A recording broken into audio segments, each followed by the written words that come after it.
এদের দাঁতগুলো অবিকল নেপালি খুকরি ছুরির মতো তীক্ষ্ণ এবং চওড়া, যা দিয়ে এরা নিমিষেই সরীসৃপের শক্ত ডিম চিরে ফেলে ভেতরে নির্যাস পান করতে পারে। বৈজ্ঞানিকভাবে অলিগোডন অক্টোলিনিয়াটাস নামে পরিচিত এই সাপটি আমাদের দেশে দাগি কুকরি সাপ বা আটদাগি কুকরি নামেও পরিচিত। এর পিঠের ওপর দৈর্ঘ্য বরাবর সমান্তরালভাবে থাকা ৮টি গাঢ় রেখা একে অন্য সব কুকরি সাপের থেকে আলাদা এক জ্যামিতিক সৌন্দর্য দান করেছে। এটি একটি সম্পূর্ণ নির্বিষ ও অত্যন্ত লাজুক প্রজাতির সাপ, যা মূলত বনের ঝরা পাতার স্তূপ এবং আর্দ্র পরিবেশে থাকতে পছন্দ করে। কুকরি সাপের প্রধান বিশেষত্ব হল এদের চোয়ালের পেছনের বাঁকানো দাঁত, যা ডিম কাটার এক অনন্য বিবর্তনীয় কৌশল। এরা প্রধানত দিবাচর এবং প্রখর ঘ্রাণশক্তির সাহায্যে মাটির নিচে বা ঝোপঝাড়ে লুকিয়ে থাকা সরীসৃপের ডিম খুঁজে বের করতে ওস্তাদ।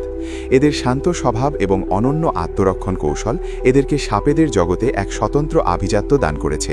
বাস্তুসংস্থানের ভারসাম্য রক্ষা করতে এই ক্ষুদে শিকারিটি প্রকৃতির এক অপরিহার্য কারিগর।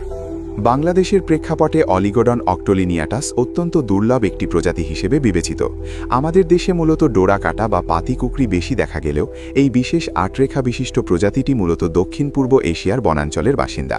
তবে বাংলাদেশের সীমান্তবর্তী পাহাড়ি বনাঞ্চলে এদের উপস্থিতি নিয়ে প্রাণীবিদদের মাঝে যথেষ্ট কৌতূহল রয়েছে। ক্রমাগত আবাসস্থল ধ্বংস ও বনভূমি উজাড়ের ফলে এই রহস্যময় সাপটি আজ অস্তিত্বের সংকটে পড়েছে। প্রকৃতির এমন সব রোমাঞ্চকর তথ্য নিয়মিত পেতে আমাদের ঘড়িয়াল বাংলা ফেসবুক পেজটি এখনই লাইক করুন। ভিডিওটি নিয়ে আপনার মূল্যবান চিন্তা কমেন্টে জানান এবং সবার মাঝে এটি শেয়ার করে দিন।